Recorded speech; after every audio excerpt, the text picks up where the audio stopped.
The year was 1984. I was 9 and I was delighted because we got our first home computer. It was this Yashica MSX with its beautiful red color. You can imagine, it's pretty dear to me. From the moment we got it, this computer became the main source of joy for me and my brother. From then on, we would spend our time considering how to get new games for it. And these were rather expensive, especially those on cartridges, so it was a real feast when we could get one. I played countless hours on this machine, and it still works perfectly today, after almost 40 years. That's what Japanese manufacturing means. The only visible damage from time, after all these years, is those missing keys. Here's how it looks with all its keys back on. Just look at this beast. The very look of it speaks of sobriety, sturdiness, and quality, and this proves a perfectly right assumption.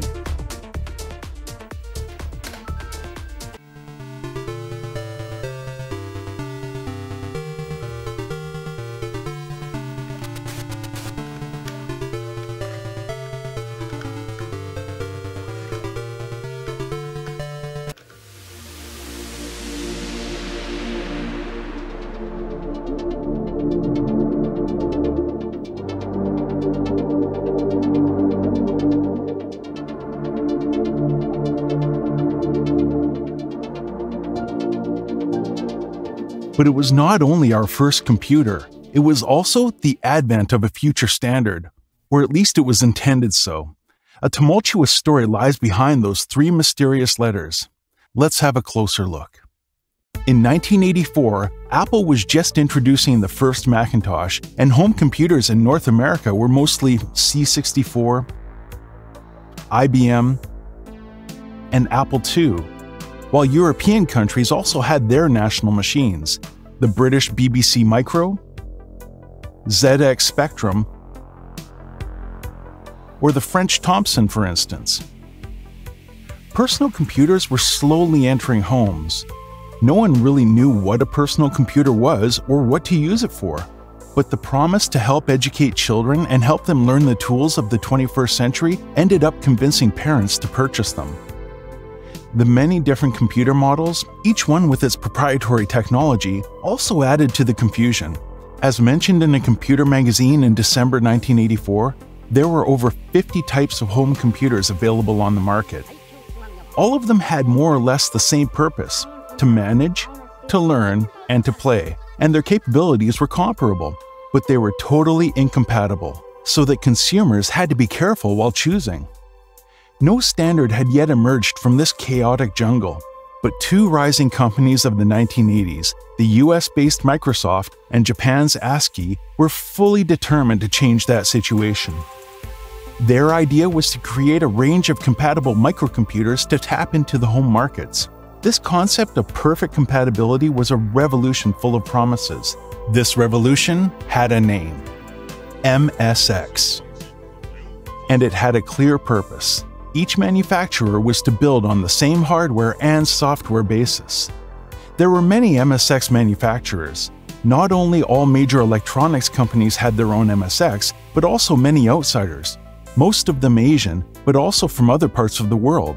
Sony, JVC, Goldstar, Sanyo, Mitsubishi, Yamaha, Panasonic, Spectra Video, Pioneer, Canon, Fujitsu, Kyocera, Sharp, Casio, Hitachi, Toshiba, Samsung.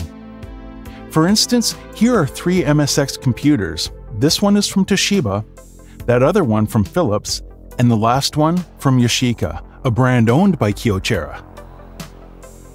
All of them share the same minimal characteristics that define the standard: a Zilog Z80 main processor at 3.5 MHz, at least 8K of RAM. Most machines actually provided either 32 or 64K, 32K of ROM, 16 for the BIOS and 16 for the BASIC, a Texas Instruments TMS9918 video display processor with a resolution of 256 by 192 pixels in 16 colors, 32 sprites, 16K of video RAM, a Yamaha AY3 8910 sound processor featuring 3 voices and 8 octaves, a Centronics interface, tape recorder connector, at least one joystick port, one expansion port, and a 70-key keyboard with 5 programmable function keys and 4 arrow keys for a cursor. The meaning of the initials MSX has often been discussed. Microsoft used to name its products with the letters M and S, MS Basic, MS-DOS, and so on. MSX being a Microsoft trademark, it's very likely that the first intent was to designate yet another of the company's products where the X stood for extended. That explanation was mentioned in the first pages of the Sanyo PHC-28 from 1984, but in later interviews after the divorce with Microsoft, ASCII mentioned that MSX actually stood for Machine with Software Exchangeability. Indeed, the MSX project was more one from the Tokyo-based ASCII Microsoft affiliate rather than a true Microsoft project. That explains why a lot of Microsoft employees in the US didn't learn of it until it was officially announced to the press in June 1983. But whatever the origin, the 3 letters were to enter the history of home computing as the first attempt to create a worldwide technological standard. As compared to friends who either had a computer or a console, our MSX had some of the advantages of both worlds. Although it was a full-scale home computer with characteristics comparable to its competitors, it benefited from a large diffusion of cartridge games just like was the case for consoles. These allowed instant loading and format reliability. Since MSX systems generally didn't have built-in disk drives, games were published mainly on cartridges and cassette tapes. The MSX not only benefited from adaptation of the most popular titles of the time, but also became the launching station for several popular ones like Metal Gear, Bomberman, or Penguin Adventure.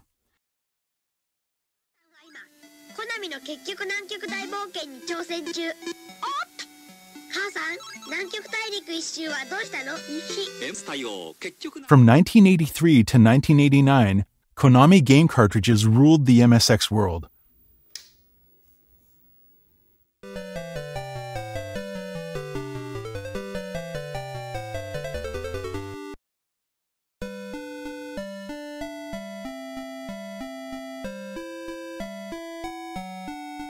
Most of them were great games, and their packaging included some of the most emblematic covers of that time. Interestingly, Konami used a different name for its MSX releases than the ones most people are familiar with. For instance, Gradius was Nemesis, and Castlevania was Vampire Killer. Other editors, such as HAL, released their own game series on MSX cartridges, some of which were very cool.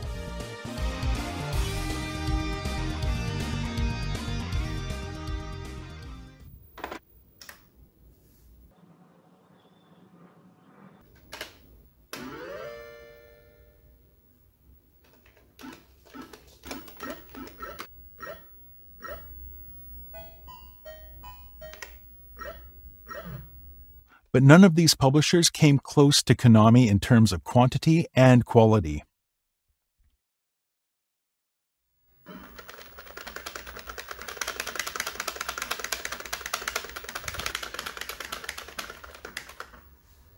The first wave of Konami games came in cardboard boxes like these, with an additional plastic case inside to hold the cartridge.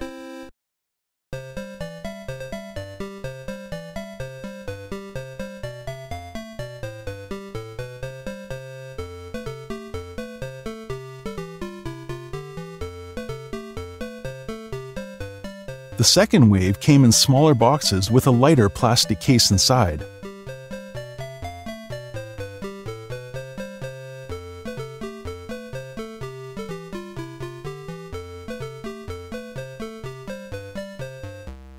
Here are some of the user manuals. These were always concise and to the point. The English translation was sometimes funny.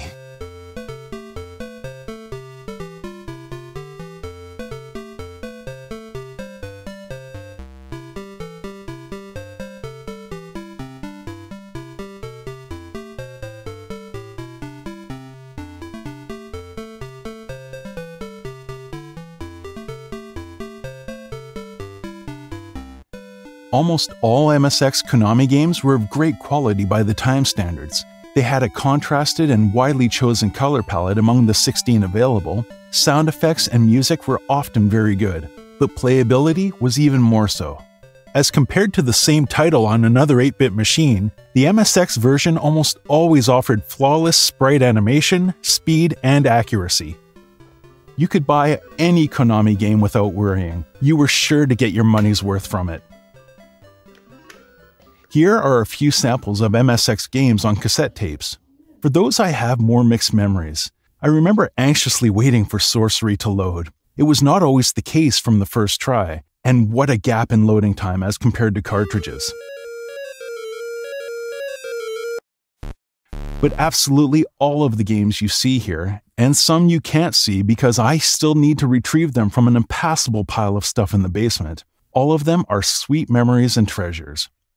For some reason that I can't clearly remember, I never really used the joystick we had. Maybe it wasn't precise enough, or its buttons too hard. I can't tell. Perhaps I was already too used to keyboard controls when we got it, but the fact is I preferred to use the keys, which were especially well designed for that.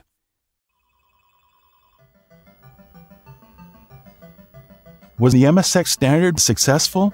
Well, that depends.